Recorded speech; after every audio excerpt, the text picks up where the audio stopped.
কোনো বিয়ে? আর তোকে বিয়ে করছি তাই বলে কি আমার বাসায় নিয়ে যেতে হবে তোকে? দেখ ভাই, বিয়েটা কিন্তু আমি আমার নিজের ইচ্ছায় করিনি, তুই জোর করেছিস তাই আমি করেছি। বাবা ফোন দিয়েছে। হ্যাঁ বাবা। ফিরে কই তুই? বাবা আমি তো জানি তো, বিয়ে কি হয়ে গেছে? হয়ে গেছে। যা হবার হয়ে গেছে, আর মানুষের কাছে জানাজানি হবার আগে বাসা ফিরে আয়। তোকে নিয়ে যেতে বলেছে। আমাকে বাসায় নিয়ে যেতে বলছে মানে? আমি বাসায় যে কি করবো? তুই তোর বয়ফ্রেন্ডকে নিয়ে যা। বয়ফ্রেন্ড পাবো কই এখন? বিয়ে তো আমার তোর সাথে হয়েছে। আজব, বললে আমার যেতে হবে নাকি? আমি যেতে পারবো না। যেতে পারবি না মানে? ঠিক আছে তাহলে চল তোর বাসায় যাই। আরে আরে না না না না না, আমার বাসায় যেতে হবে না তোর। তোর বাসায় যাবি না, আমার বাসায় যাবি না, তুই যাবিটা কোথায়? চুপচাপ লাগেজটা নিয়ে আমার সাথে চল, ব্যাগ নে।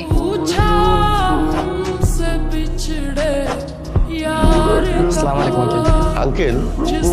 এই, তুমি না আমার মেয়েকে বিয়ে করেছো? শ্বশুরকে কেউ আঙ্কেল বলে নাকি? আসলে আঙ্কেল প্রথমবার বিয়ে করেছি তো, পরের বার ঠিক হয়ে যাবে। পরের বার মানে কি? তোমার কি আরেকটা বিয়ে করার শখ আছে?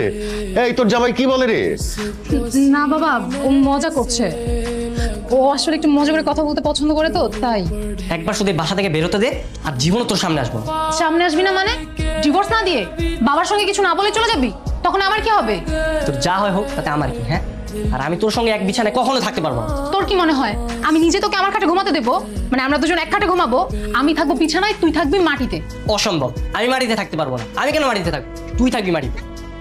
কারণ রুমটা না আমার, তোর না। তুই তোর বাড়িতে নিয়ে যেতি, তখন তুই যেখানে ঘুমাতে বলতে আমি সেখানে ঘুমাতাম। বাবা, মনে হয় আমি তোকে জোর করে বিয়ে করেছি। জামাই, এত রাত এখানে কি করো? ঘুমাচ্ছ না কেন? যাও ঘুমাতে যাও। বাবা, আর কোনো ভালো রুম নেই? আমি কি আপনার সাথে ঘুমাতে পারি? নাজিয়া, আরে তোর জামাইয়ের কি মাথা খারাপ হয়ে গেছে নাকি? কি করেছে? ও বলতেছে আমার সাথে ঘুমাবে, আমাকে বলে যে বাবা আমি কি আপনার সাথে ঘুমাতে পারি? বাবা মনে হয় মজা করে বলেছে। সব সময় সেটা ঠিক না। তোমাকে সব বলছি। ট্রেন আছে, আর কতক্ষণ লাগবে? আমি এত ওয়েট করতে পারবো না। আরে ভাই দাঁড়ান না, আমার গার্লফ্রেন্ডের একটা ঝামেলা হয়েছে, এটা শুনবো না আমি? আরে কিসের দাঁড়াবো?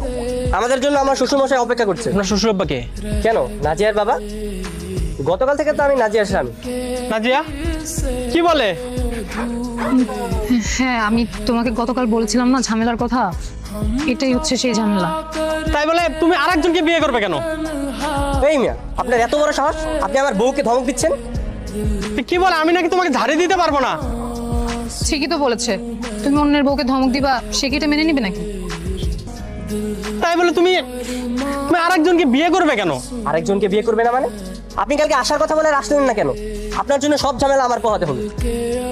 তুমি একটু প্লিজ মাথাটা ঠান্ডা করো, আমি তোমাকে সব খুলে বলছি। না, আমি যাবো না। যাবি না মানে? ডিভোর্স দিবি না নাকি? নাকি সংসার করবি আমার সাথে? গতকালকে ছিল কাজী অফিসে, একদিন যাইতে না যাইতে উকিলের বাসা দিছে। ঘটনাটা কি? স্যার ঘুরতে বের হয়েছি, প্রেম করতে। প্রেম করতে? বাহ, হানিমুন পিরিয়ড চলতেছে তাই তো? ভালো ভালো। এই মালটা কেটা? স্যার, ও হচ্ছে নাজিয়ার বয়ফ্রেন্ড। বয়ফ্রেন্ড? নাজিয়া, মানে একদিন যাইতে না যাইতেই আপনার ওই বয়ফ্রেন্ড নিয়ে ঘুরে বেড়াতে হবে? স্যার ও তো এখন আমার ভালো বন্ধু। পৃথিবীটা কত প্র্যাকটিক্যাল হয়ে গেছে। কি ভাই, কষ্ট লাগে? গার্লফ্রেন্ড অন্যের হাত ধরে চলে গেছে, কষ্ট লাগে না? আমার একটা গার্লফ্রেন্ড ছিল, ও অন্যের হাত ধরে চলে গেছে, আরে কি কষ্ট।